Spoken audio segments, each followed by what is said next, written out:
Asalaamu calaykum waraxmatullaahi wabarakaatu. Asxaabay ku soo dhawaada meel walba aad joogtaan. Waa mar kale barnaamijkeeni mar walba aan ku fiirin jirnay maxaa cusub maanta.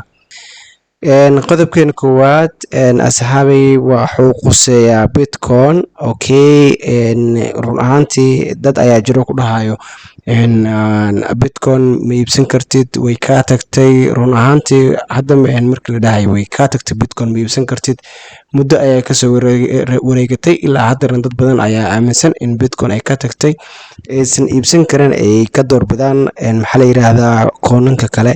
Asxaabi run ahaantii sidaa ma ahan. Bitcoin habadii waxay joogtaa maanta 80 something oo kun oo dollar.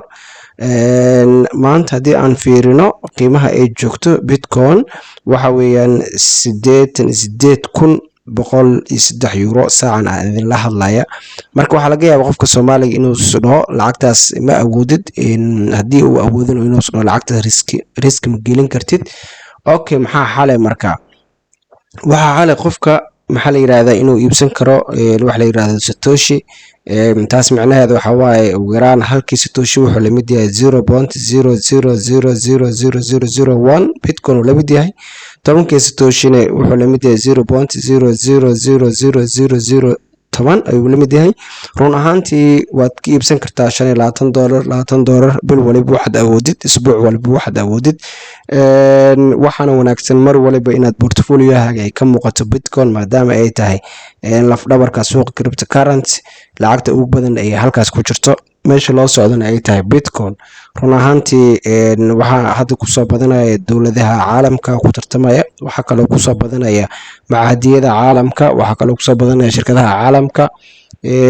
marka asxaabay qodobkeena koowaad waa kaya. ma ahan inaad iibsato hal Bitcoin oo buuxo.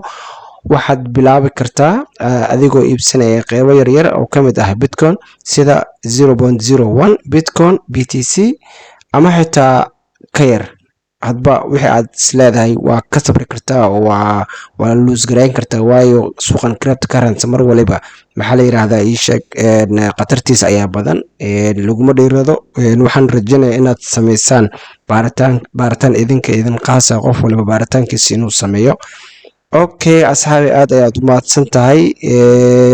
soo dhawaada mar kale. qodobkeena labaad waxaa weeye iyadana Bitcoin ayuu quseeyaa. ninkan aad ayaad u wada taqaanaan, waxaa la yiraahdaa Michael Saylor ayaa la yiraahdaa. shirkadda uu leeyahay waxaa la yiraahdaa MicroStrategy. okay, qodobkeena labaad wuxuu leeyahay Michael Saylor shirkadiisa MicroStrategy waxay isticmaalaan Bitcoin si ay u badbaadiyaan hantida shirkadda. okay, waa ujeedaa asxaabay, si macnaha loo badbaadiyo hantida shirkadda ayay u iibsanayeen Bitcoin badan. meesha loo socdo waa arkaysaa haddaba. ayagoo ka hortagaya sicir bararka marka waxaa ka mid ah matalan waxaa laga yaabaa maanta in dollar bil waliba lacag aad ka jirtid, ama koontadaada kugu jirta, ama bangiga aad geystid, ama macnaha jeeg wax inaad ku haystid lacag cash inaad haystid. waxaa laga yaabaa dollarka inuu hoos u dhaco, waxaa laga yaabaa in shayga ay haysid inuu isbedelo. laakiin sidaad arkaysid Bitcoin maalinta ka dambeysa kor ayay sii aadaa, way dhacdaa week, bil, 2 bilood, 3 bilood inay hoos soo aadaan, kadib mar kale ayay dib u sii kacdaa. marka ninkan odayga shirkadiisa waxay aruursataa Bitcoin si ay ugu badbaado sicir bararkaas. shirkaddu waxay noqotay mid haysata in ka badan 500 oo kun oo Bitcoin, taasoo ka dhigtay mid ka mid ah shirkadaha ugu waaweyn ee Bitcoin kaydsada. waa arkaysaa asxaabi, shirkaddan waa shirkad ganacsi, waxay haysataa 500 oo kun oo Bitcoin. marka asxaabay meesha loo socdo waad dareemi kartaa, yaa laga harin. okay, qodobkeena xiga asxaabay waa dowladda Ingiriiska ayuu ka soo baxay. qoladan loo yaqaano maxaa la yiraahdaa sheeg Cavendish. UK waa inay canshuuro ku soo rogto iibsashada crypto si loo dhiirigeliyo maalgelinta saamiyada iyo kobcinta dhaqaalaha, sida uu sheegay Cavendish Chair Liston Gordon. Cavendish waa shirkad maaliyadeed oo UK ah oo ku takhasustay maalgelinta iyo la talinta ganacsiga. waa arkaysaa asxaabay maxaa la yirahdaa suuq crypto waxa lagu suuq crypto dhammaan waxaa lagu qiyaasaa 2.8 trillion sometimes inuu kor u kaco.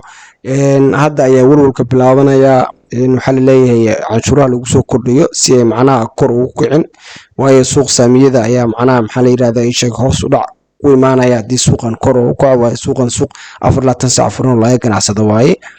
waa tahay waa arki doona meesha ay ku dambeyso iyadana.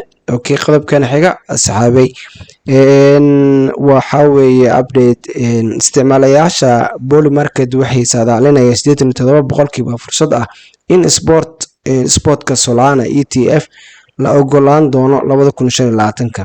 haddii ay dhacdo tani waxay xoojin kartaa korsashada Solana oo sare u qaadi karta qiimaheeda. waxaan rajeynayaa haddii markaas taas ay dhacdo in Solana uu soo qabsado qiimihiisa koraada. run ahaantii Solana maxaa la yiraahdaa asxaabay in qiimihiisa uu kula laabto 100 something 120 130 120 kula laabto waxyaabo badan ayaa keenaya. sidaad wad ogtihiin dhaawacyo badan ayaa iskugu tagay. waxaa kamid ahaa koonkii Trump oo lagu sameeyey asaga. waxaa kaloo kamid ahaa maxaa la yiraahdaa shirkad hore oo xirintay ayaa jirtay oo exchange ay musallaftay.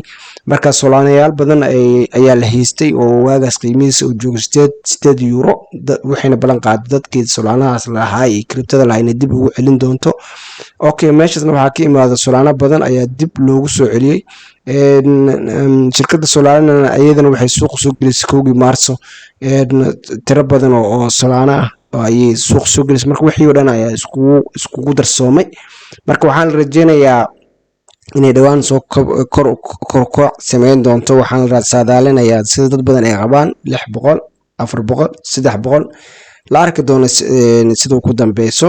okay, waa maasantahay asxaabay meel walba aad joogtaan kusoo dhawaada mar kale barnaamijkeena maxaa cusub maanta cryptocurrency. okay, qodobkan xiga asxaabay wuxuu sheegayaa qolo lagu magacaabo NYDIG. waa shirkad Mareykan ah oo bixisa adeegyo maaliyadeed oo la xiriira Bitcoin sida maalgelin kayd ammaan ah iyo xalal blockchain ah oo loogu talagalay bangiyada iyo maalgashiyaasha waaweyn. okay, qoladaas maxay tiri marka asxaabay waxa lagu magacaabaa NYDIG. okay, qoladaas maxay tiri okay, war degdeg ah Greg Kibolaro ninka lagu magacaabo oo ka tirsan qolada hadda aan soo sheegayna waaye ayaa sheegay in dhegista keedka dahabka Mareykanka blockchain-ka ay faa'iido u yeelan karto Bitcoin, inkastoo labaduba ay yihiin hanti gebi ahaanba kala duwan. okay, asxaabay maxaa la yiraahdaa isheeg blockchain sida wad ogtiin waxyaabo badan ayuu qaban karaa. waxaa kamid ah doorashooyinka, waxaa kamid ah diiwaangelinta, waxaa kamid ah xisaabaadka. waxyaabo badan ayuu qaban karaa, waa hadba sida loo isticmaalo. marka waxaa la leeyahay marka dartan waxaa loo adeegsanayaa dahabka in lagu keediyo. marka tani waxay muujinaysaa in blockchain-ka uu sii kordhayo adeegsigiisa, taasoo xoojin karta kalsooni Bitcoin iyo hantida kale ee digitalka ah. okay, marka lala falgalo blockchain-ka waxaa qiimo yeelan doona lacagahan digitalka ah. okay, asxaabay qodobkan xiga asigana ninka odayga ayaa nagu soo dhaqday shirkadiisa Michel Saylor ninka lagu magacaabo. shirkadiisa MicroStrategy waxay iibsatay 6.911 Bitcoin ayay iibsatay. marka qiimahooduna dhan yahay 584.1 milyan. waa arkaysaa asxaabay marka Bitcoin waxaan rajeynayaa inaan la moogaanin hadba wixii tabartaada inaad macnaha maxaa la yiraahdaa iibsatid. celcelis ahaan 84.529 BTC kiiba macnaha markii la isku daro marka intaas Bitcoin ay iibsatay lacagtaas ay ku iibsatay celcelis ahaan marka qiimiga ay ku iibsatay 84,000 84,529 ayay marayay. marka waxaa laga yaabaa adi maanta inaad tiraahdo 84,000 qaali waa, waxaan sugayaa 79. mar walba waxaa wanaagsan lacagtaada inaad hal mar wada gelin. mar walba waxaa wanaagsan suuqa tartiib inaad usoo geshid. mar walba waxaa wanaagsan suuqa dhinaca uu socdo inaad fiirisid. run ahaantii suuqan waa run, mar walba niyuusyada ayaa bedela, mar walba layskuma haleyn karo, laakiin ha ka harin meesha loo socdo, ha ka harin. waa tahay asxaabay, qodobkeena xiga haddii aan sii fiirino, Prince Philip Serbia wuxuu sheegay dhammaan dalalku ugu dambeyntii waxay qaadan doonaan Bitcoin. qodobkan shalay ayuu ahaa asxaabay. maxaa la yiraahdaa ii sheegay dadkii aqoon-yahanada iyo madaxweynayaasha iyo boqorada iyo dhammaan ayaa Bitcoin-ka ku tartamaya. marka asxaabay haddii aan intaas ugu gudubno, suuqa maanta wuu dhaqaaqay maasha Allah. maxaa la yiraahdaa ii sheeg, waad aragtaan waa wada cagaar. Bitcoin 88 ayay gaartay maasha Allah, 88,103 ayay maraysaa. Ethereum iyadana maasha Allah $2,084 ayay maraysaa, halka XRP €2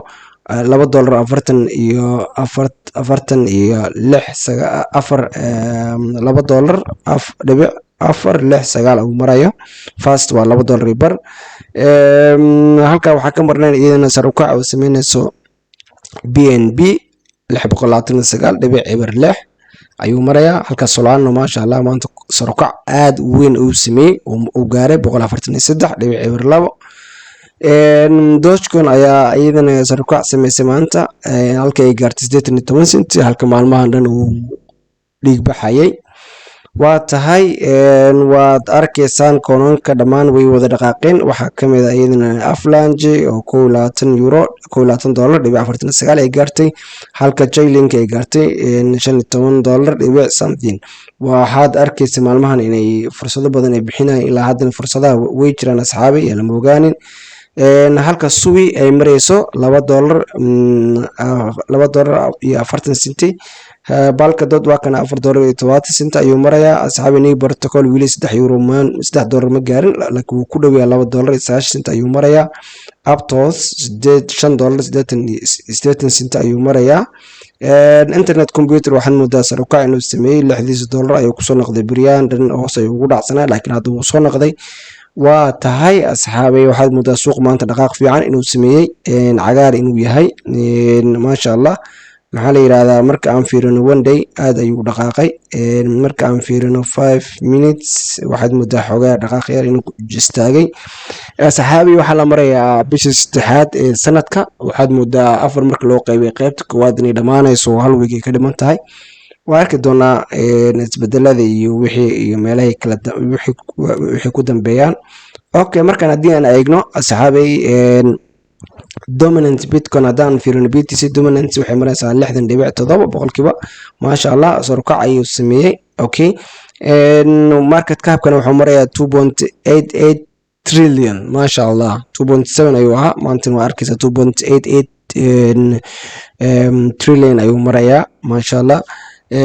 Fear and Greed-kana maanta kor ayuu u kacay 31 ayuu marayaa, halka altcoins-kana waxaad moodaa xogaa yar dib inuu u dhacay oo 16 ay marayso.